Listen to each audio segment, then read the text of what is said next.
I have to get these hotels situated and so I could get this visa started. I felt like it was too late already, right?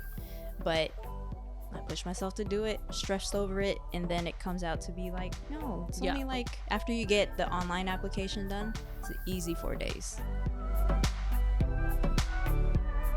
I'm Trizzy. And I'm Leah. And this is Ticket to Anywhere podcast, bringing you the gear, tools, and tips to equip you for a travel-filled life. No matter your travel experience or lack thereof, we aim to be your first stop when you're thinking of where to go, how to get there, what to bring, and what to do. Catch the latest episode every other Wednesday on YouTube or your favorite listening app. We'd love to connect with you. Find Ticket to Anywhere on Instagram, TikTok, Twitter, Pinterest, and LinkedIn. Ni hao, everyone. Welcome back to another episode of the Ticket to Anywhere podcast. I'm one of your co-hosts, Trizzy at Triz Inc.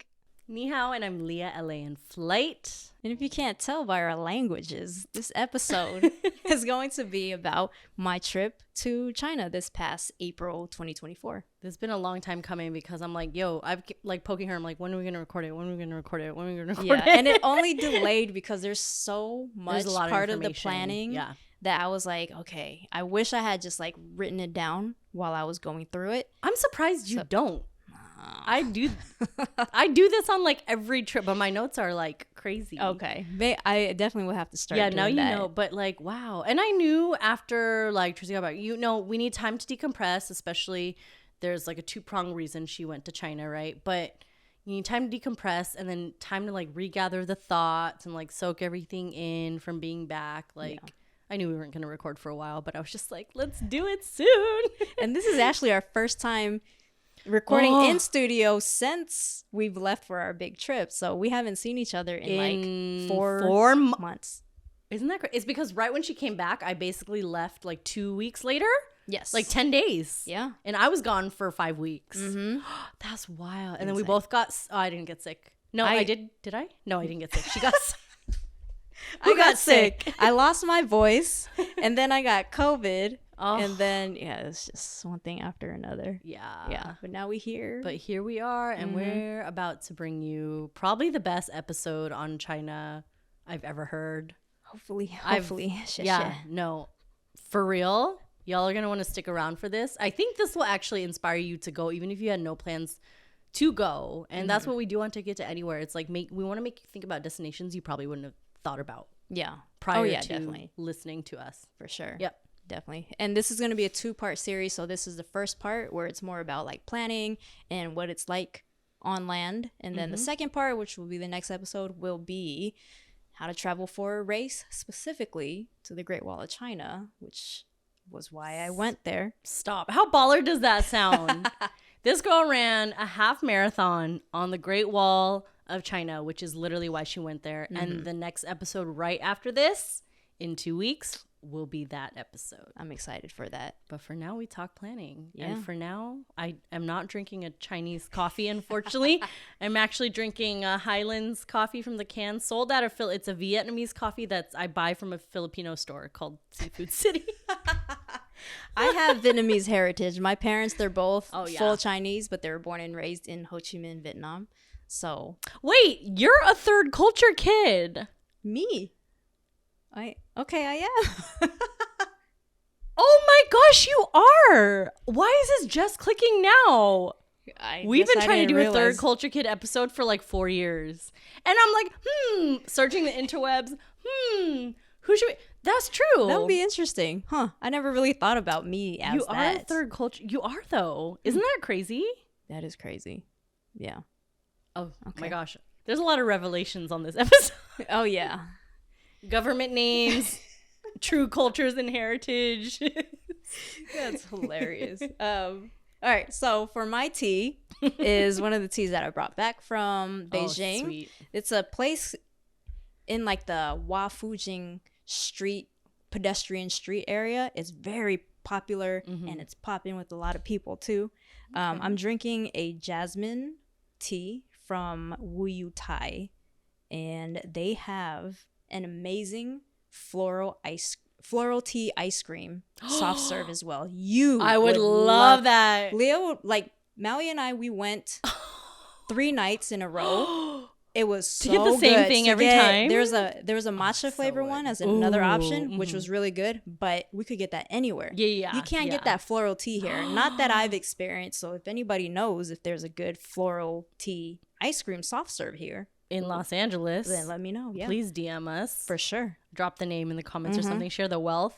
Yep. Oh my God, I love that, because if you don't know me, Leah, you know that I actually freaking love flowers. Like eating flower. I love eating flowers. Don't ask me why. I just do. I love floral scents, floral taste, like floral flavors. Yeah. Essentially. That's why she glows all the time. She blossoms because I'm like made a flower. of flowers. For sure. Oh, yummy. Even the bag looks cool. This tea bag. Yeah, it's great. It's very strong flavor too. Like, I feel as though if we were to make a floral tea soft serve here in the US, it won't the flavor won't be as strong. Over there, really, you're literally just like, what am I drinking? What are they tea doing? Or am I eating this ice cream? Like, it's insane. It was so good. Wu Yu Tai.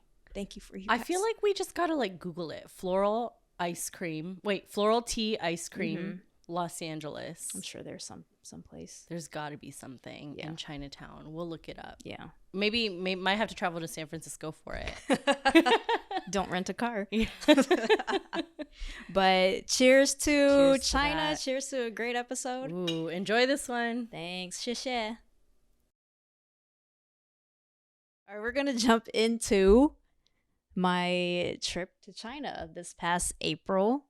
And it was literally a life-changing trip that I had, and it was basically because of the planning, the pre-trip, that has really got me really stressed out. My anxiety was really high.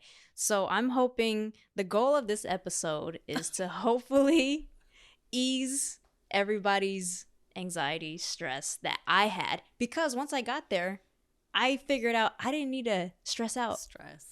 That was terrible. And I was like, I wasted all my energy, my emotions on that. And I'm hoping that if you guys are feeling the same stress and anxiety and you come across this episode, that all that just goes away. So this is the stress-free guide on how to visit China. Did we just come up with a title? I like that. Wait. I like that.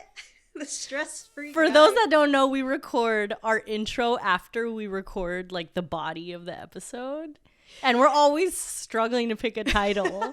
So this is perfect. You nailed it. Damn. Wait, I love this. Okay, perfect. So Trizzy's stressed, so you don't have to. And I'm not. That's why I almost started chuckling earlier, and I felt so bad because I wasn't laughing at your stress. Right. I was just like, you poor thing. You were very like, it was stressed in a life-changing way. Mm-hmm.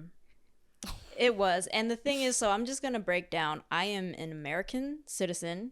I live in Los Angeles, California. And me giving out that information is big on this, because a lot of the information that I try to get, they were like people from Asia, like different parts of Asia. And I felt like I just didn't relate. I couldn't connect, and I couldn't get the correct answer, because the visa process was just probably the scariest thing for me, because it was so extensive compared to all the other visa processes that I went through with Egypt, with Vietnam, with Indonesia. Like, Indonesia was just upon arrival. Yeah. Egypt was just asking you the basic questions. When are you coming in? Where are you staying? When are you leaving? That's it. And then Vietnam was the same thing. And everything was online. You pay for it, and then you could print it out. And that's it. Easy. But with China, oh goodness, it was a whole process. Wait, I'm curious. And there's like, we won't really dive into politics on this episode, but does that mean like Americans are not welcome? Americans are welcomed, but there are basically, if you're not from China, they are going to give you the same type of runaround that every single country has to go through with the visa process.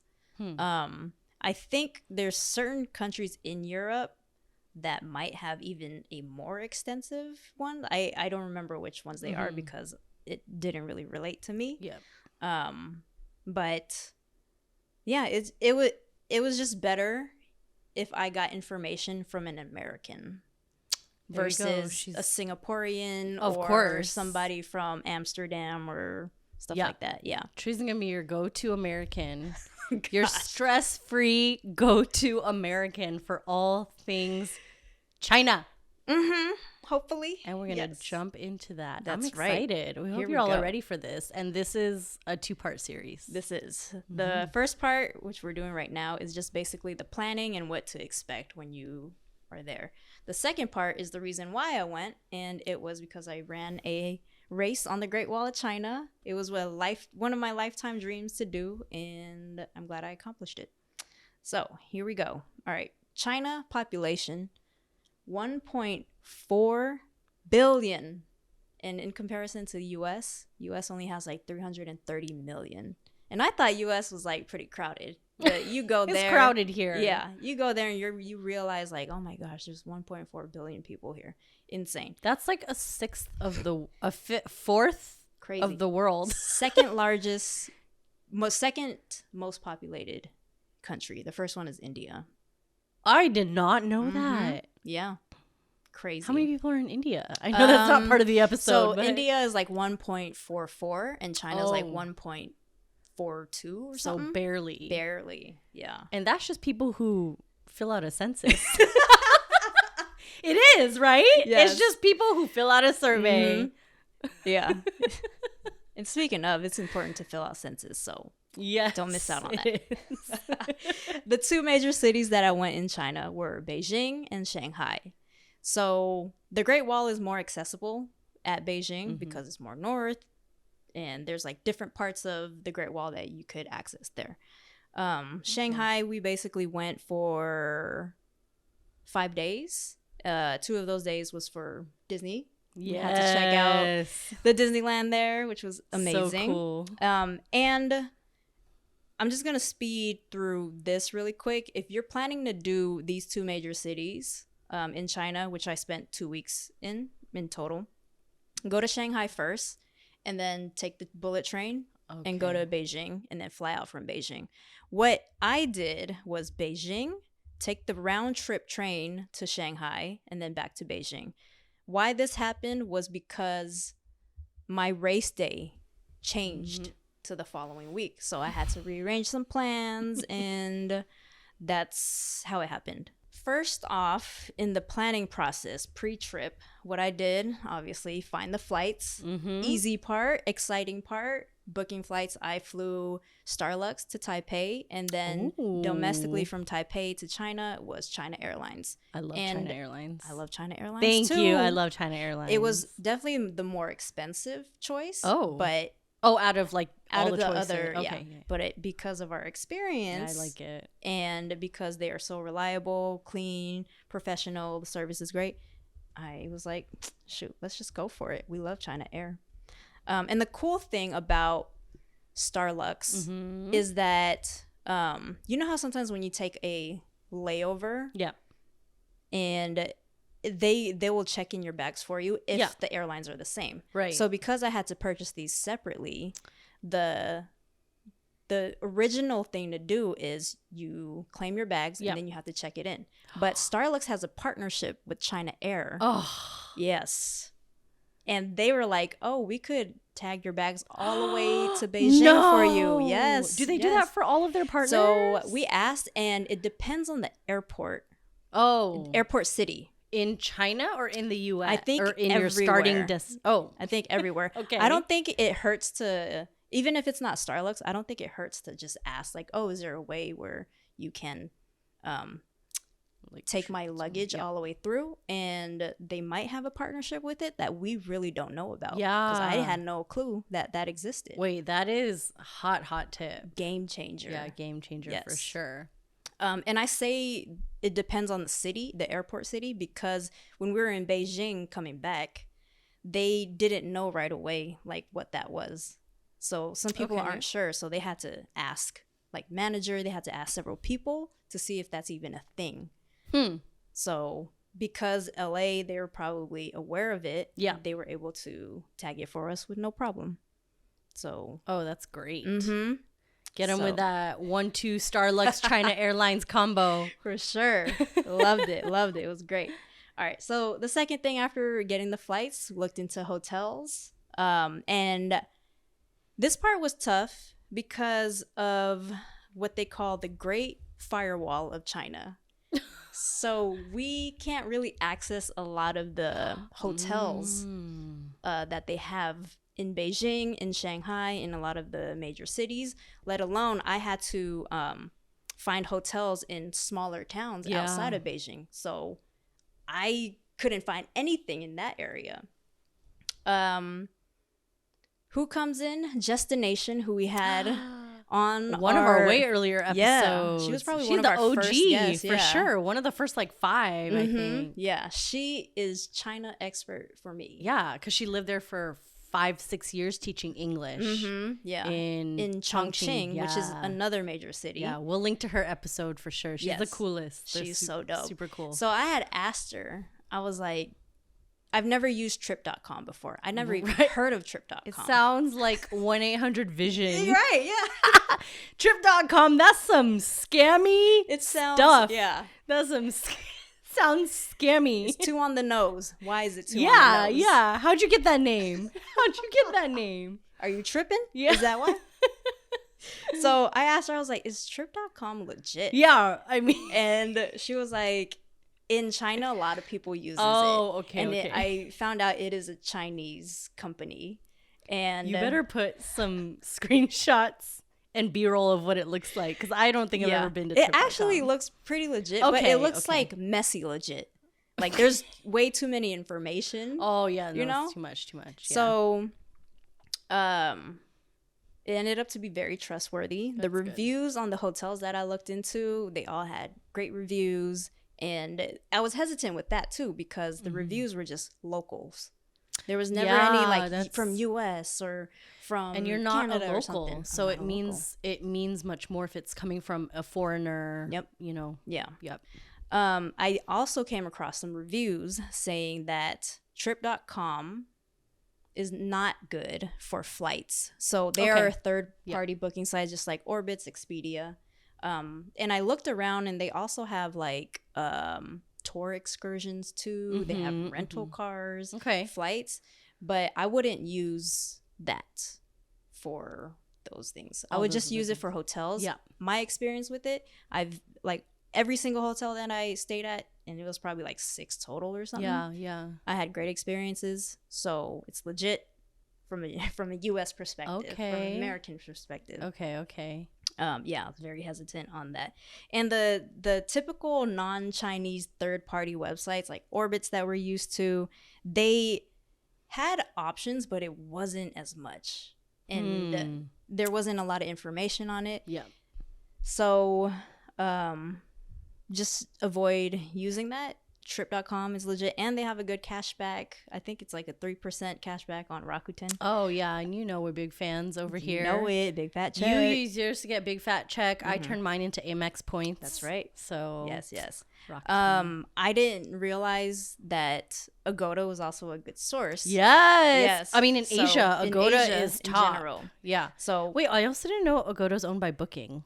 Oh really? Yeah, I didn't know that until the Philippines last year. Okay. Which is interesting to me because I feel like Agoda is so good for Asia, and that's like the name for Asia. I still use Booking. It's just like Agoda. Yeah. Agoda. Okay. Interesting. Yeah. I did not know that. All right. So Agoda is a good choice, good source for major cities. Now, the hotels that I looked into for, staying close to the Great Wall of China, not so much. So major cities only using Agoda or trip.com for the overall, because that's where I booked the tiny villages. That's good. So it is important to have all the hotels that you plan to stay at prior to applying for this visa. This visa asks you the information of your flights, when you arrive, when you leave, and it's very, I feel like it's very intrusive. They ask information about parents, what they do. They ask what I do and my boss's information. Shut up. Yeah. Those are your references. Yeah. They're like, what was the date of your last period? For real. It was like a lot of stuff that I didn't realize. You have to take a recent passport like photo for like you have to visa. retake it. Mm-hmm. And you have to retake it in their specs. So like it's a white wall. Oh. And just like this, the lighting has to be good. So yeah, it's a lot. So prepare for all that. Okay. Prepare yourself. I didn't know that the visa process was gonna be like that. So I thought after booking the hotels, cool, smooth sailing with the visa. Nah.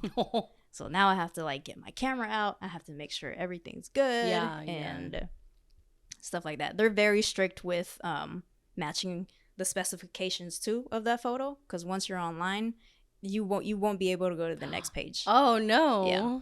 And the online service, in acronym, it's COVA, C-O-V-A. It's the China Online Visa Application. We'll have every single link that I mentioned in the show notes, because you need these. You need these. Copy of your driver's license, colored front and back. And here's the tough part that was very scary and like rose my anxiety.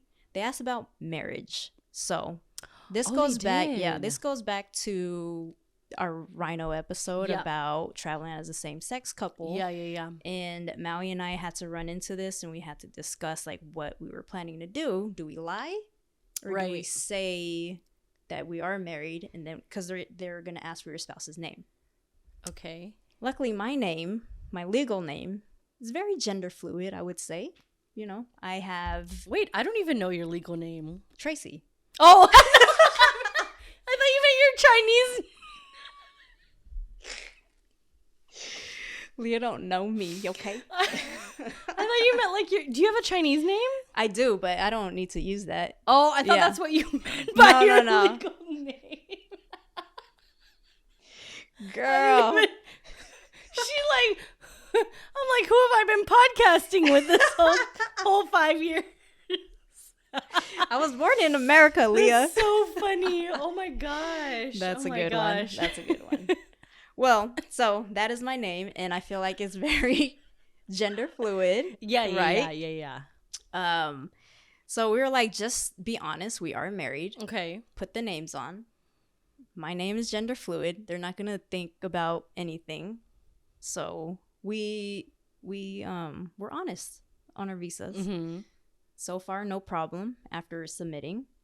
So once you submit online, you have to print out the document, sign it, and there's another janky form that you have to fill out, which is basically just confirming or proving that while you were doing the application, you were in the United States. Yeah. So this form is called... prove? I don't know. You need like a bald eagle and an American flag behind you. Rah! And this form is so like... It looked like the very first Microsoft Word document printed on the very first printer ever, and then scanned on the very first scanner ever. It's so janky. So this form is called "Where You Stay" form. Where you stay. Gosh. So you just print it out, submit it, sign that you are submitting this application from the United States, and that's it. Lucky for us in LA, there's an embassy, a physical location, and they have other 6 U.S. locations: Chicago, Houston, New York, Washington D.C., and San Francisco. Okay, so where all the other Chinese are. Yeah, large populations. Yeah, I'm surprised they don't have one in Seattle. Oh yeah, that's weird. Yeah, so they're like, because Trizzy's from there. I am, yeah. I'm from Seattle, not from China. Yeah, it's her legal name, you guys. It's not a Chinese. I will drink to that. Okay, cheers to that funny part. That's funny. Okay, so when you printed out all that, you printed out the janky where you stay form. Mm-hmm.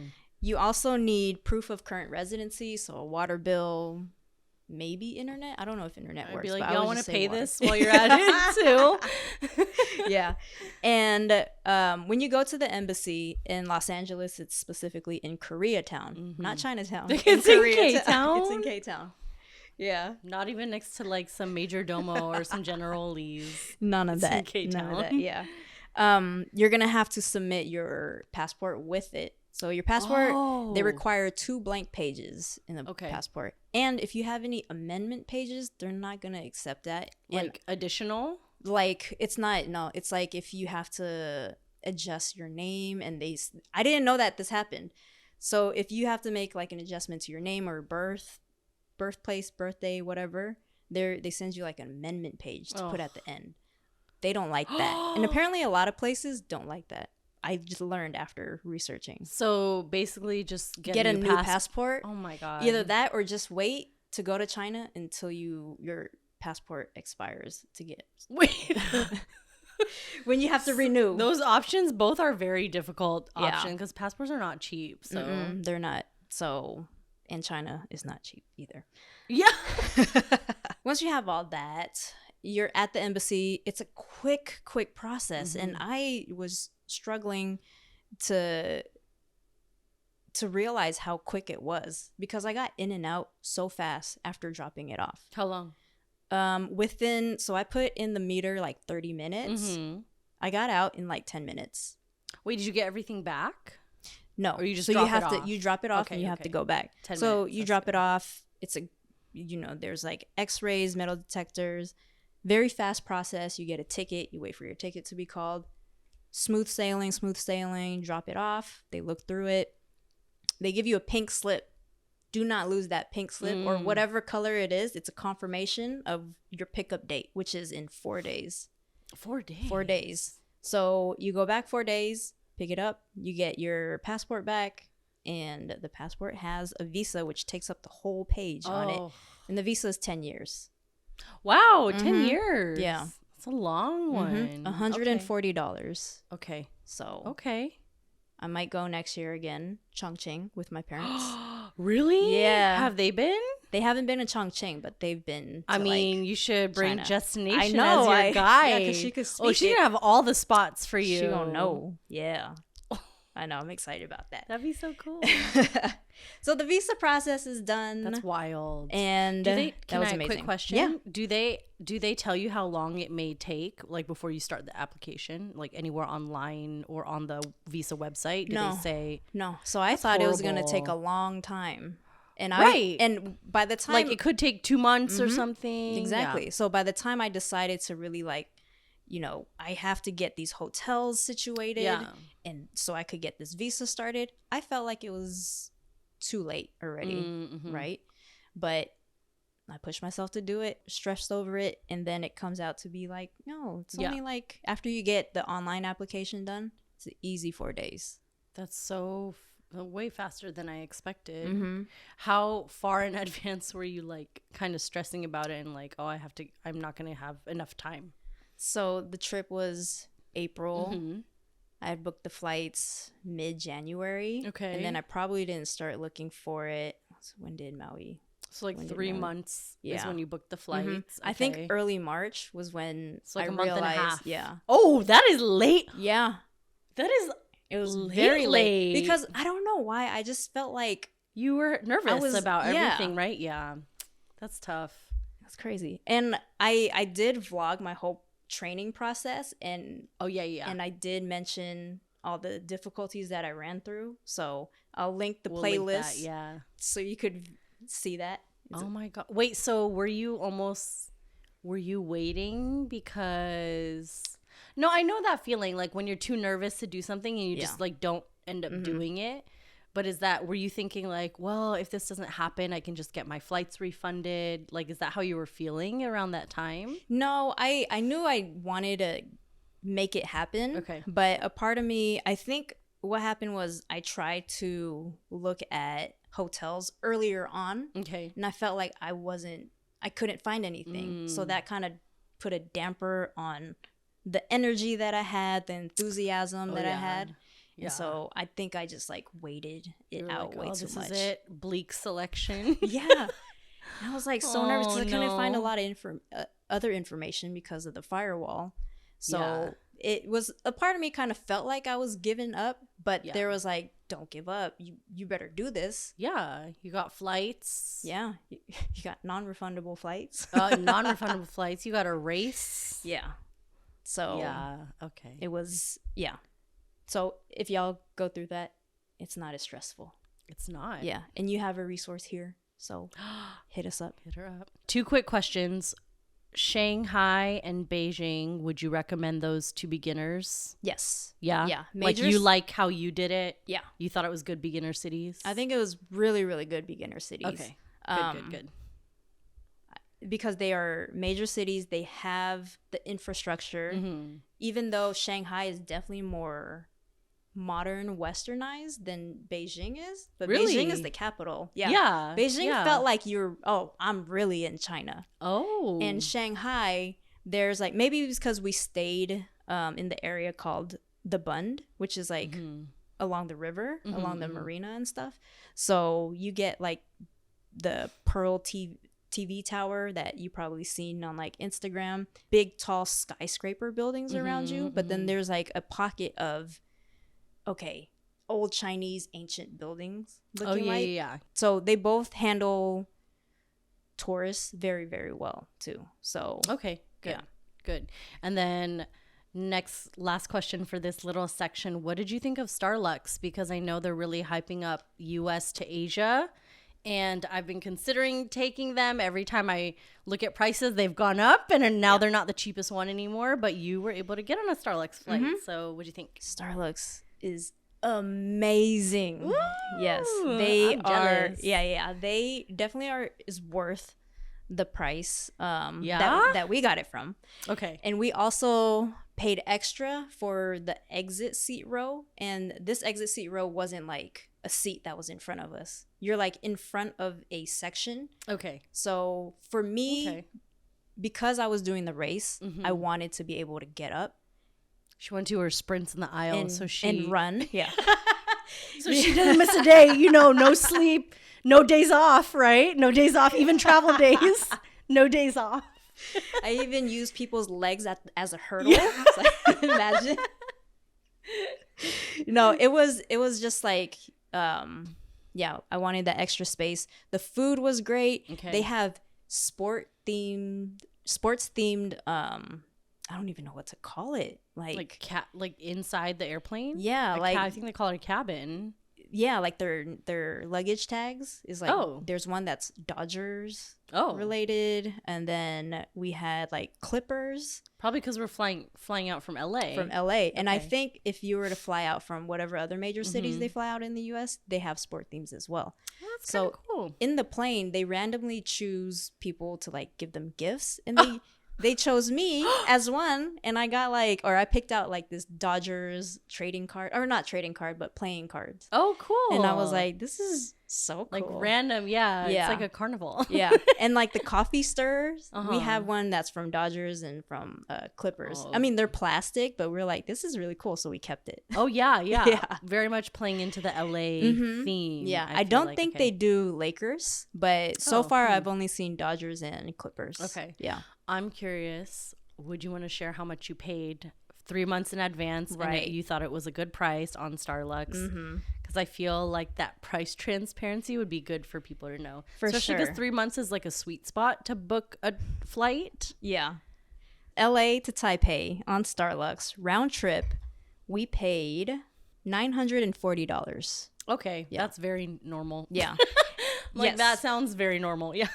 It's typical. Our flight from Taipei to China on China Air, I felt like it was pretty expensive. It was like $400 per person. Yeah, that's sorry, that's a little pricey. It is a little pricey. Dang. Yeah. And the timing it worked out for us. So that's one of the reasons why we picked it as well. Yeah. I mean, do what you got to do, right? But yeah, Starlux is ace. Yeah. And you got 2 votes here for China Airlines. So. And Maui has flown it to Cebu. Yeah. So she highly recommends China Airlines? Starlux. Starlux? Oh, okay. Because China Airlines does, they do Taipei to Cebu a lot. Yeah. Because that's a big market for them. For Taiwan. Yes. Cebu's a big market for them. A lot of Filipinos working all over the world. So after I got my visa, I felt like I was a little bit more relieved because I could now get into my itinerary planning. Nope. Oh no. Nope. The firewall said you ain't gonna be relaxing yet. They wanted to give her all the stress. Yeah. So the only things that I was able to find was I came across some YouTube, some articles of the biggest landmarks in Beijing and Shanghai. Those were easy, right? However, when you talk about a place that has really good public transportation, I want to time it. Like I'm the type that wants to time my itinerary, my agenda to the T. Like we're gonna wake up at this time, we're gonna take the bus or the train at this time, we're gonna use the bathroom at this time. Yes. So I couldn't do that because Google Maps, Apple Maps did not work from the US. Okay, wow. So I couldn't, see how far the Summer Palace was from our hotel. I couldn't see how far the airport was from our hotel. That really annoyed me because because of the travel planner that I am, it just didn't work in my favor. But there is the reality, and the solution to it is that you could list out all the general landmarks that you come across, Tiananmen Square, the Forbidden Palace, all that, Summer Palace, and just say okay, I'm going to do this on Tuesday. I'm going to do these 3 on Wednesday and stuff like that. Once you get there in the airport, give yourself some time and pull up Apple Maps. Apple Maps works better in China than Google Maps. What? Yeah. Interesting. Yeah, it's crazy. So pull up Apple Maps, and then you could figure out how to get to your hotel. And then once you get to your hotel, then you could figure out all the other logistics that you want to, because that's basically how we did it. One other main map of China that I saw an article that was recommended to use was called Baidu, Baidu. But when I downloaded it, it was all in Chinese. I was like, I can't understand this. You need some Google Translate signs. I was like, this is terrible. So I didn't use that. If you are with anybody, if you could read Chinese or you're with anybody that could read Chinese, that would be a good map, a good source for you to use.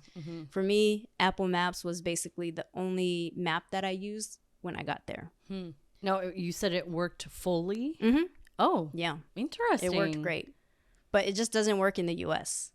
That's so interesting.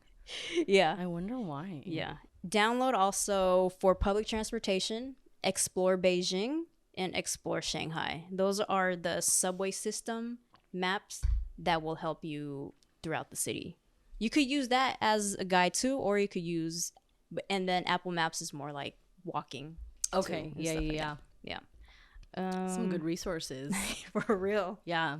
When I got to the airport, the only train that will get me into the city is called Capital Airport Express. So that's going to be separate than the metro subway within the city. So that's $4 for you to get into the city. The only way these maps and apps will work is if you have a VPN, which is highly required. And what did you end up going with? Well, I mean, you're about to say, but yeah, I ended up going with Holafly. Oh, okay, yeah. Because Holafly had a 2-in-1. It was an eSIM and VPN. We love eSIMs over here. We're new to eSIMs, but we love them now. I'm very new to eSIMs. I feel like you're better at it. My first eSIM was Taiwan. Wait, really? 6 months ago. I thought you always just... No, I changed out the physical SIM card. Yeah, gotcha. But eSIM, my first eSIM was Taiwan just 6 months ago. Okay. Yeah. Well, I have a 5% discount code if you guys are interested in using Holafly. And the cost for 16 days for Holafly, we paid $50. With the VPN and the eSIM. How much data did you get? Unlimited data. Oh. Yeah. Wait, I'm sorry, how much? Unlimited data for $50, 16 days. Okay. Just for one phone. One phone. Okay. Yeah. Okay. What I learned during this process, my phone wasn't unlocked yet. Shut up. I was another hurdle. was making payments on my iPhone. Wait. And oh. yeah. And for T-Mobile and for iPhone specifically, I learned this during finding out from T-Mobile. They said iPhones require you to pay off your phone in order for it to be unlocked. I always buy my iPhones outright. I literally pay the $100, the $800, the $1,000 for it. That's why mine are always unlocked. I'm like, I never have a problem. I used to do that, but then I was like, let me just make payments on this. Yeah. Okay. But then I didn't know. But I didn't know that either. If you're on Samsung, you don't have to pay anything off. Like you could just have it unlocked. This is what I learned. Interesting. Yeah. So, and then T-Mobile was giving me like a lot of crap. They were saying you have to back up your phone. And then you have to do a factory reset for what? To get like a new carrier for like an eSIM carrier. No. Yeah. No. Yes. Yeah. They were giving me the runaround. I think they're like, because she's going to China. Wait, that's so weird. Mm-hmm. I don't like that. Scary. So I spent a factory reset. Yeah. That's your entire phone white. Basically, yeah. Back it up. Factory reset, re-download everything, and then your phone will be unlocked. But here's the thing. I spent a whole night not sleeping trying to back everything up, waiting for it to back up, and it never did. And then in the next morning, I just like, for some reason, just looked at if it was unlocked or not, and it was unlocked. Okay. That's too many heart murmurs. Yeah. I think that made me so mad. Because I could have slept, and I could have, because I had training that day, too. She could have been at peace. She could have been at peace, and it was not peaceful for her. Definitely not. This whole damn thing. It was not peaceful. For real. So there's that when it comes to, VPN and eSIMs. Holafly, unlock your phone. There you go. These apps, I recommend that you download prior to the trip. And if they require you to set up an account, try to set it up as much as you can, because of the firewall. I feel like they won't fully let you set up everything. Yeah. Okay. So download everything you need before you get there. Exactly. Okay. WeChat, AliPay. I know for sure you're going to have to create an account and load up or store your credit card information on there, bank information. I don't think you need to unless you want to pay directly using checking account or something. Apple Maps, this should be defaulted. Explore Beijing, Explore Shanghai, and a translator app. What'd you use? I use iTranslate. Okay. I don't think it was the best, but did you use it in conjunction with Google Translate? Or I did. Okay. So Google Translate and iTranslate are the free apps that I suggest. As far as recommend, I don't know. I feel like maybe if you could find a affordable translator app, do might that be worth instead. It to pay, or like to pay money. Might be worth it. Yeah. Yes, because what happened, I was getting a massage and fire cupping done. Ooh. And this lady, I thought it included like my legs, right? I thought it included my legs. So I put in the translator app, does the fire cupping include the legs? And I showed it to her, and she was so confused. She was like, what? And I was like, pointing at my legs, like, my legs? And she was like, this word here means your nose. Does it include my nose? And I was like, okay. No. Which app was that in? That was in iTranslate. Yeah. You're like, what dialect is it reading to me? That's like so far off. Yeah, very far off. So I was like, okay, none of that. So I would suggest just finding an app that you're willing to pay for. Yeah. Good call. Yeah. I'm going to jump into packing. Is there anything? Ooh, okay. No questions on that. 10 out of 10, no notes. So for packing, I went during the springtime. In the springtime was really spring in there. So during the daytime, you are comfortably warm. Okay. Right? Nighttime, that's when it gets chilly. So I believe all you need, from my experience, is just a light jacket, and you'll be fine. Light cardigan. Yeah, for sure. But other than that, during the day, it's like if you want to rock shorts, if you want to rock skirt, dresses, it's very comfortable for you to do that. Yeah. only rained hard once while we were in Shanghai, and it drizzled when we were up in one of the little towns called Gubei. Okay. Now, non-clothing items, definitely pack medicine. Yep. We have an episode about that. Yes. Luckily, we have a great medicine bag episode. Luckily, I didn't have to encounter using any of those even after my race. I was fine, but it's just always Superwoman over here. I don't need nothing. Don't give me no pills or medicine, nothing. And again, like for people who, you know, don't really or aren't used to Chinese food, because that's all you're going to be eating. Sometimes it could be really greasy. Sometimes it could be really like salty because of the soy sauce, fish sauce. You would want some sort of medicine with you to help digest and ease any discomfort. And sidebar, if you don't know, like Chinese food in China, very different from American Chinese food. I didn't know that, right? Until a while ago. Yeah. Power banks, because you will be using your phone way more than any other countries that you've been to, especially for us. Because of the translator app, because of like paying, like WeChat and AliPay, you're using all that. How'd you feel about safety having the phone out? Safety is like, I felt safe all over. There's CCTVs everywhere, and everybody was just only like in their business, which I'll talk about too. And that's how it was in like Taiwan also. I felt like there's so not no only worries. Are you safe, you're also being watched all the time. The irony of things. I did not pack my drone. There was no way I was going to. Shanghai, Beijing, they're both really large major cities, and usually if you're staying within those areas, it's a big no-fly zone. However, I did see somebody fly their drone in Shanghai, but I'm like, all right, you do you, risk whatever. What if they're like like maybe a commercial? Okay, that could be it. Yeah. What if they're directing? I don't know. That's true. It could be that. I just decided not to bring it. With all the other anxieties that I was having, I was like, I'm not about to try and find if I could fly my drone or not and worry about it going past the airport and stuff. Like, no. I feel like if China was that strict and stringent on so many other things, I'd be like, a drone would be a hell no. You know what I mean? Yes. I'm like, they want you to like pat your head and turn around while you're submitting your passport. Right. And they're like, drones? Absolutely not.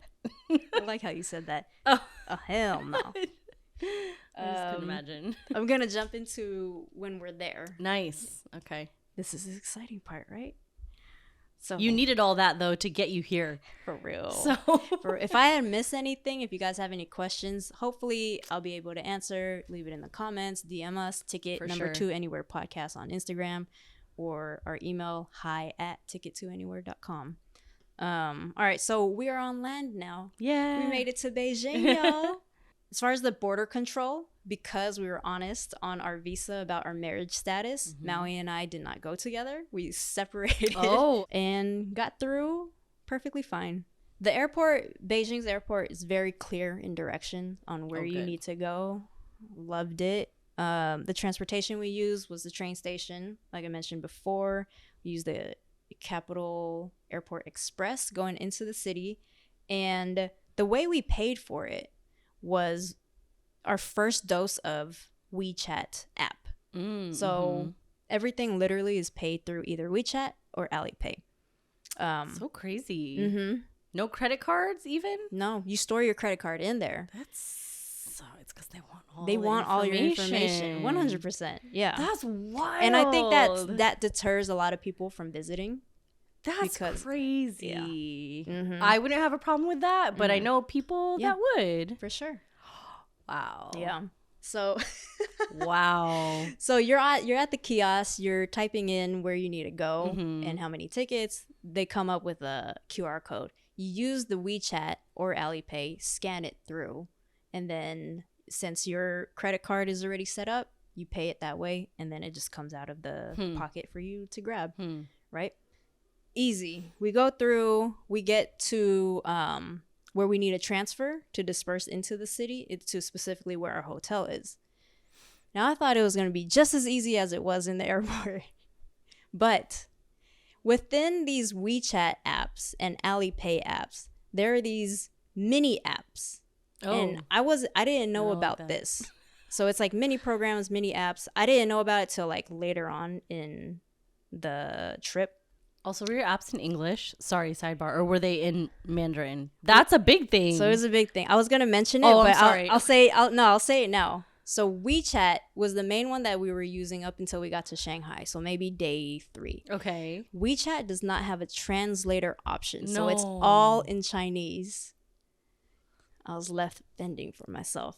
AliPay, luckily, there's a translator button, and that was what I wish I used from the beginning.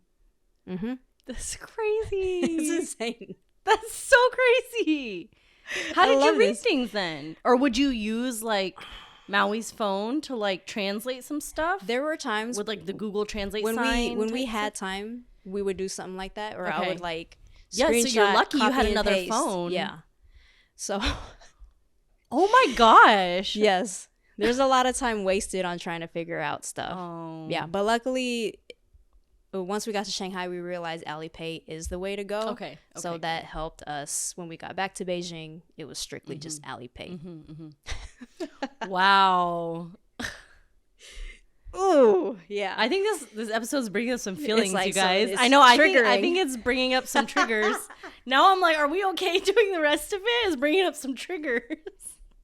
But I'm glad I'm getting the reaction that you're providing me, because it just makes it entertaining and funny for me. It was more light. Okay, you know, for sure. I'm like, okay. And it's crazy because if people who want to go to China after watching this episode follow your advice to a T, like they will have no issues. Mm-hmm. Yes. Which is wild. Yeah. I am confident. Yes. Y'all need to follow me. Listen to me. I believe you. I believe her. Didn't know her real government name up until this episode, but I believe her. Or apparently I didn't know her government name until this episode. Oh man, I love us. This is hilarious. Where was I at? Okay, sorry. From the airport to the city was $4. Yep. And then good price. When we transferred, and it took 1 hour to get to the city. Mm-hmm. So once we got to our transfer station, I realized that within the WeChat app, there are mini apps that pops up because we were trying to pay for our next transfer to the hotel, because they're different companies. So the airport has its own metro system, and then the city has its own metro system. So it's kind of like here in LA, there's metro. And then if you go specifically to Culver City, they have their own bus systems that you have to pay separate for. Mm-hmm. So the transfers don't work. Okay, or the free transfers don't work. Yeah. So we're like, okay, let's pay one way. And we scan the QR code. And then the mini app shows up completely in Chinese. Don't know what to do. We found a station employee and tried to translate and talk to them. They were very patient. Very, very patient, which I'm so grateful for. And then one of them helped us. I don't know what he did, but he basically, I felt like he just used his employee code to bypass some system. But we ended up paying for it, and then we got the journey and stuff like that. We were like, okay, we got to figure out how to make this process smoother. Yeah. Because we're going to be going to the Summer Palace the next day. I would recommend getting a Yikatong card. This is what they call it. It's kind of like the tap card. Yeah. So it's like a Metro Pass, right? Okay. Yeah. And you get it at any of the stations. The physical card itself, you have to pay cash for it. But then when you store the value, you could go to the kiosk and you could pay however you want to pay. Another way we used the train was between Beijing and Shanghai. That one we paid in advance, and that was a total of $200 per person round trip. Oof. 4 hours. Round trip, okay. 4 hours 4 hours round trip, 4 hours one way. 4 hours one way. Oh, okay. Yeah. And did you bought it while you were in the country, right? We bought it beforehand. Really? Yeah. Okay, so you can do that. Yes. Okay. You can do that. I'll also link where we bought it from. Yeah, for sure. Do you recommend, like, I wonder if they sell out fast? Yes, they do. That's why she bought it in America. In the USA. There's also, they kind of operate price system, how Europe is, the more advanced you pay for it, the cheaper it is. It's every Yeah. transport system these days, besides like a public transport, I guess. But, Yes. okay. It was a really smooth train. Like my first bullet train, when we went to Japan, we didn't use the bullet train because I feared that it was going to be hard for me, a person with motion sickness. But this train was super smooth, and it went all the way up to I don't know, a couple hundred miles per hour. That's insane. I've never been on one, so it's not. It doesn't look as fast when you're looking outside the window. You're like, oh, it just looks like a regular train. But they show like you're the speedometer and stuff. Yeah. That's crazy. Really fun. Shanghai's metro subway system is so much better than Beijing's.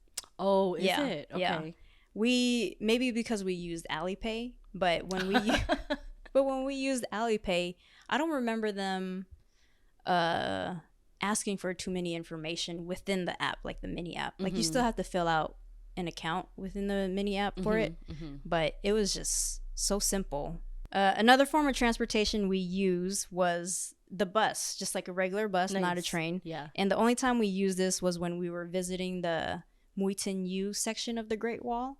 And this is not where I ran. This is if you were to just drive, it's 1.5 hours to drive, but we took the bus because we didn't want to spend a lot of more money. Yeah, of course. And there are other shuttle buses that you could take directly instead of making stops. This bus that we took was literally like a city bus. It made stops. Oh, geez. All the way. So it took us like 2 to 3 hours to get there. $10 per person one way. Another option was they have ride shares there, but it's not Uber, it's not Grab, it's not Lyft. And it's Grab called, is like in Asia. Yeah. Grab is like the ride share of Asia. It's called Didi, which I've heard of it. Yeah, which is younger brother in Chinese. Oh, okay. Didi. We used it twice, once in Shanghai and once in Beijing. It's all within the apps, WeChat and AliPay. So oh, wow. Yeah, it's not separate.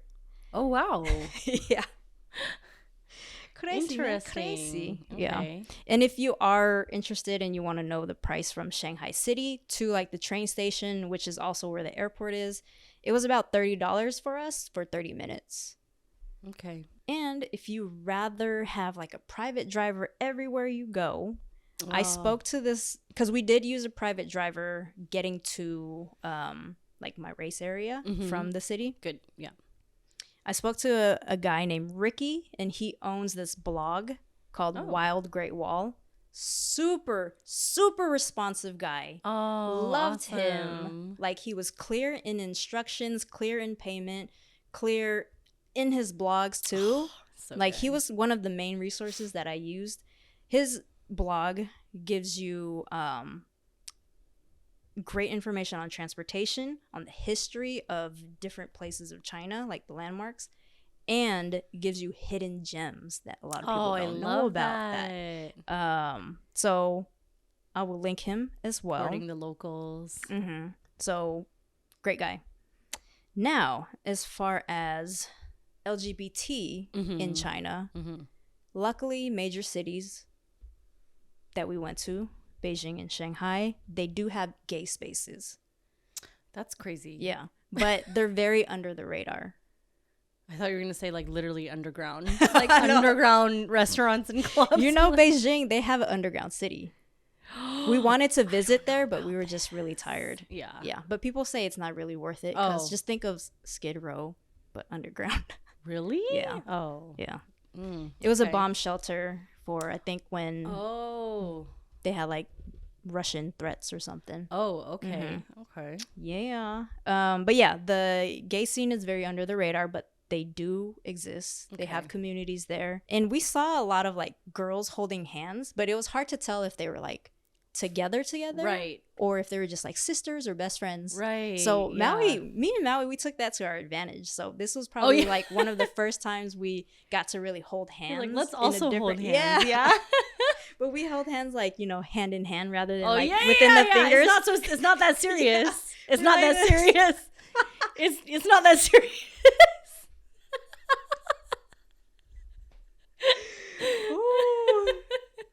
Yes. Oh, for those that's not watching us, for those that's only listening, which is most of you, we're talking about like holding palms of hands versus interlocking the fingers. And we're just laughing because those are two very different ways of holding hands. Yes. You could definitely tell, like, body language wise. Yeah.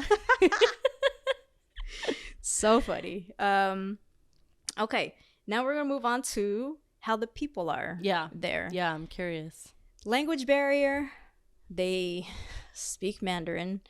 It was a huge like blow to my pride as a Chinese person. Because Trizzy speaks Cantonese. Yep. And Cantonese, I believe, Hong Kong. Even when I went to Taiwan, it was Mandarin. Yeah, they all there. speak Mandarin. Right. All I learned was ni hao. Yeah. And shishi. Yeah. That's it. I know. That's all you need to know. So, yeah, the language barrier is pretty tough there. And as a big country that a lot of businesses do a lot of trading with and just business in general, I thought I was going to be okay with like speaking English. Oh. Okay. But that was not the case. Even the service workers, like hotels, restaurants, no. Really? They don't speak English, yeah. Translator app, even they have it ready to like talk to you. Wait, which is so interesting because sidebar, I thought when I went to Taiwan 5-6 months ago, I actually thought they spoke a lot more English than I expected. Oh. Way more English than I expected. So I was like, I'm very surprised. Yeah. Okay. Yeah, the Chinese people sniffed me right away. They were like, this girl don't know how to speak Mandarin. Gringa. This banana. So, yeah. I don't know. Banana. It hurt me so much because I remember Maui bringing me to the Philippines, and I know it's different because she was born there, but Maui brought me to the Philippines, and it was just the best experience for the first trip there. Felt like royalty, and I was hoping to be able to have that experience for her too. Yeah. If anything, she was the one understanding. She was the one being able to like patiently communicate and get us through, because she just, for some reason, because she works with a lot of different people in the hospital. Yep. And maybe she was able to like, body language, point, doing hand gestures to make people understand. I was like, what the heck? Interesting. How come I can't? Yeah. So she was a superstar on this trip. Another thing about the people there, they really mind their own damn business. Like, I feel like that wasn't they mind their own business too much though, to the point where they don't help you. Yes, that. Yeah. You're like, I don't know how I feel. I don't know how I feel about that. Your large ass luggage up the stairs. Yeah. Nobody cares. And even on the train, if I'm trying to go to the other side with my roller luggage, they're not moving their feet. You run it over. Then they realize, let me move my feet. Yeah. I don't know how I feel about that. It's crazy. I don't know. So yeah, just expect that. Nobody will help you. They mind their own business. And it's not offensive. Don't take offense to it. That was for me because I was already taking offense to it. I was already taking offense. She saw my face and she's like, don't take offense to it. Restaurant efficiency there. Oh, okay. My gosh, why can't we all operate like that? It was really cool. However, the only thing that I didn't like was the fact that they pair you in seats and potentially at tables with other parties. Yeah. Because no seat is wasted. No space is wasted. Yeah. You're in and out. We were at a Michelin star restaurant, long line. We were expecting to probably be in line for like 20 minutes. No. Zoomed, really, everything was super fast. Okay. Because, like I said, no space wasted. Yep. And the menu, you scan it, and this is a lot of the restaurants, basically all of the restaurants. You scan it on WeChat, AliPay. It shows up. Mm-hmm. And then you do your order, whatever you want. You pay right on the app, and then they deliver it for you. Okay. There's a no tipping culture there. Yeah. So good. Once you're done eating, you could bounce. Yeah. And that's how fast it is. You don't have to wait. Oh, can I get the check? And then you give them the credit card. And then you have to wait for the credit card to be scanned. And like, no. All that is done within the app. You finish eating, goodbye. Yeah. See ya. Easy. Good. That's how they just keep long lines rolling. That's good. Mm-hmm. We need to adopt some of that. But as far as like security, as you asked earlier, there's CCTVs everywhere, like every half a mile, maybe even more than that. And when you're going in and out, or when you're going into subway stations or big landmarks, there's metal detectors, x-ray machines, and do not bring hand sanitizer sprays or gels. They will confiscate it at these big landmarks. So what did you do? Well, I got it confiscated twice, and then I realized maybe I'll just use wipes. Yeah. So get your wet ones. Get your wet ones going. They're $1.19 at Target. So these alcohol sprays, hand sanitizer sprays, they look at it as flammable. And I mean, they are. Yes, they are flammable. So. Oh, dang. Yeah. Wait, that's so good to know, though. I didn't know that. Okay. Yeah. Get your wipes, I guess. Like, you could bring it into China, but when you're going to these big landmarks like Tiananmen Square, Summer Palace, Forbidden Palace, they will confiscate it. And if you're leaving, for some reason, when we brought it in, well, because we were going through US, when we were leaving Beijing, China in general, coming back to LA, that's when they confiscated our other one. And I was like, what the heck? What am I going to do? It's like, we're going to be on the nasty airport. You have to wash your hands Yeah. normally. No, I'm kidding. We do. Trust me. Yeah, I'm still the type that puts antibacterial on after I wash my hands. So it's good. Super clean. And I just have some random thoughts as well. Yeah. So let's hear them. We need to hear the random thoughts on traveling through China. I read on a lot of articles that the bathrooms there you're going to have to pay for. And squatty potty too, and it's gonna be squatty potties, Eastern style. Okay. But when I went, I didn't encounter paying for restrooms. Okay. And they had plenty of Western style. Did you go to a lot of like public restrooms though? Yeah. Really? There were public restrooms, and they were probably within like the touristy areas as well. Okay. But were there like Eastern style and they like did Western give options? style? Yeah. Okay. So they would post it on outside of the Yep, stalls. So pay attention to that. You don't want to be Yes. walking in on any. Yes. There was one time that I had to use the Eastern style, and I was at the tea house, but the tea house was nice and the restroom was doable, and I was like, okay, well, gotta experience it once on this trip. What if your knees don't go? I mean, like That's a sometimes struggle. your knees gotta work. That's the thing. Yeah, that is true. You gotta get into like Asian squat position. And my last thought is they have special lanes for bikes and motorbikes, scooters. Okay. So pay attention when you're crossing the street, because it might be like, it looks like a lane for cars, but it's specifically for bikes and scooters. Okay. They don't stop though. No, of course not. They ain't gonna stop. The cars will stop at a red light. Oh. But these bikes and motorbikes won't. Going. Yeah. And sometimes they will share the sidewalk with you. So be on alert. Yeah. Okay. After coming back, what I noticed, because I went to a birthday party after I came back, and probably 3 people, when they found out that I just gotten back from China, they asked, and it was funny because all of them asked in a very concerning way, how are the people there? Okay. Like, you know, just what are they so concerned about? Right. And I get it, because it's a communist country. Okay. And they're probably thinking brainwashed, North Korea type of. They eat, they walk, they work, they interact the same way as we do. They have social lives. Loud music blasting sometimes in areas. So there's nothing communist about it from what I saw. Okay. Yeah. So interesting. It's really good to note though, like that's really important about the culture, because it's like, if you're going there, you want to feel comfortable and you want to know like how you can blend in a little more, even if you don't look like the people, right? Yeah. You don't want to be out of character. Yep. Or doing something illegal. Yeah. You know? For sure. Definitely. But yeah, that was that's my time there. We spent 2 weeks there, and 2 weeks. 2 weeks. Wow. And I ended up loving it despite all of the stress that I went through before and what happened in there.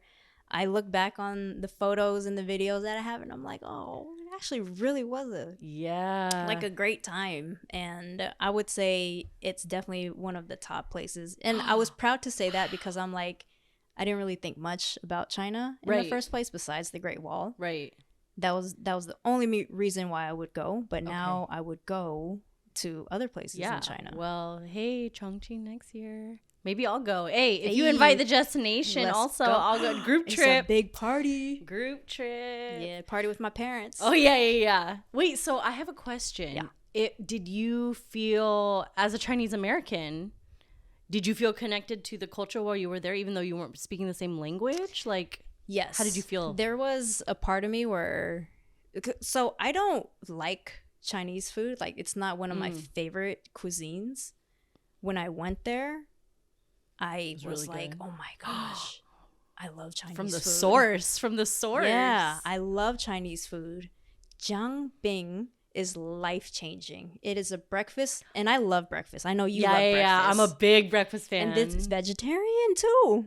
Oh my gosh. What is it? So it's a omelet crepe, right? Sold already. Yeah. Whatever that is. That's it. Sold. Yeah.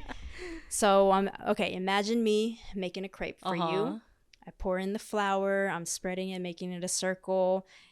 Drizzle some sesame seeds on it. Mm-hmm. Put some black bean paste for flavoring. And then, actually, not yet. I flip it. Mm-hmm. Add some green onions. Put the black bean paste. Put like a crunchy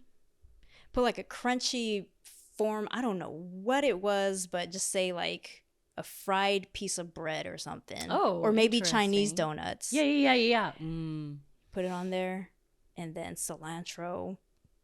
Oh my gosh, this sounds amazing. Fold it up with eggs too. Eggs. Sorry, I missed the eggs when I put the flour on, and then eggs is like mixed in with it. They fold it up into like a handheld item, and it's just texture-wise, you get the soft, you get the crunchy. And then you get the savory, and then the black bean sauce has some sweetness to it. So you have like a tiny bit of sweetness. It's like all flavors, all textures in one. I would probably love it, right? Yes. Yeah. This sounds amazing. We had different kinds of them, but the very first one that we got in Beijing was like the top. The one we had in Shanghai was really good too because they put the Chinese donut in it. Oh, ooh, my goodness. That's got to be, when y'all go to China, that's got to be the first dish you try. Jianbing. Yes. Jianbing. But you can't go to China without knowing some terms, some Mandarin. Oh, yeah, absolutely. So when you're saying a greeting is ni hao. Thank you is xie xie or xie xie ni if you want to say thank you. There's two ways to say it. Okay. Ni is like you. So thank you or thanks. How much? 多少. Wow. 多少. There you go. Oh, okay. Oh, and this is my language lesson, everybody. And then if you're saying goodbye, which we're gonna have to do at the end of this episode, 再见. 再见. Yeah. Ooh, is that right? Yeah. 再见. 再见. You know what's weird? When I went to Taiwan, I was actually embarrassed for the first few days to speak Mandarin. I don't blame you. Because I'm like, my accent is going to be caca because my second language is Spanish and it's very hard pronunciation. Gotcha. You know. Yeah. It's, as far as enunciation goes, I think it's an easy language. Right. But then look at Mandarin and it's like, different tonations. Yeah, exactly. Crazy. Exactly. The letters aren't as they seem, right? Yeah. Or like the letters in English aren't as what they seem. Exactly. So, I was a little embarrassed to even be like ni hao and xie xie. Like I was embarrassed. It's actually really good, even if you're just like letting it flow out of your mouth. Oh well, thank you. Go, girl. I mean, this whole episode was like inspiring me. Yes. This is incredible. I feel like one of our good friends, her first time in China about 20 years ago was on a group trip. Yeah. So that was. A lot of people, they choose to do that route. Right. And originally that was going to be my plan because of the race registration that I was going to originally go with. They had a tour package, hotels, and meals, like all combined. But it was really, really expensive. Oh, okay. So I was like, let me just do this on my own. Wait, I feel like that's so us. Which led to all this. But I feel like that's so like we look at a price and go, I can do that cheaper. I can do it for cheaper. Oh my gosh, that's so funny. Yeah. And then, I mean, our last episode that we just released was Maria's like why you should go on a group trip at least once in your life. But something like, especially like, I mean, you have some local I don't know that I'd ever do it alone, even though we had this episode to help me. Yeah. We'll see. Yeah. I mean, it was good for me because I think if I went with a group tour, I wouldn't have learned so much about just China. That's true. This episode wouldn't exist. Yeah, and appreciate China the way I do. Like, what if the food wasn't local food? You know? Yeah. So yeah, it's way different. And also, you had like an alternative reason while you were there, like an alternative motive. So yeah. Wow. Yeah. What an episode. What a trip. And then you got to tell everyone where they can ask you more questions. Yeah. Hit me up. I'm on Instagram, Trizzy Inc. And here on YouTube, if you want to leave comments down below. Spotify. Actually, on Spotify, we'll leave like an area where you could just fill out. You can leave any questions. now. Yeah. And comments. Let us know. Email. Just hit up the Ticket to Anywhere email.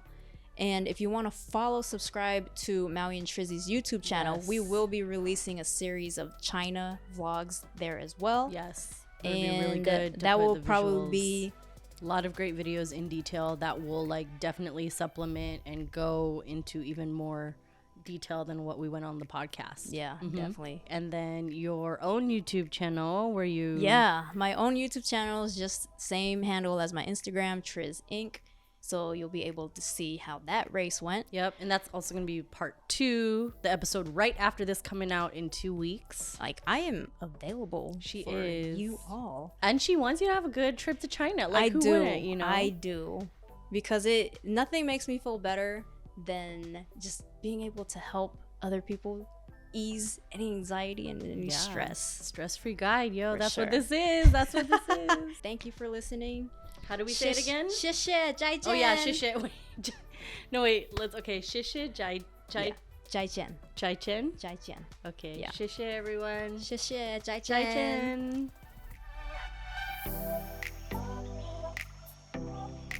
This is Trizzy at Trizzy Inc. This is Leah at LA in Flight. To find even more travel tips on budgeting, destinations, and our favorite items, sign up for our monthly newsletter, The Check-In, linked in the show notes or description. This is the Ticket to Anywhere podcast. Thanks for listening.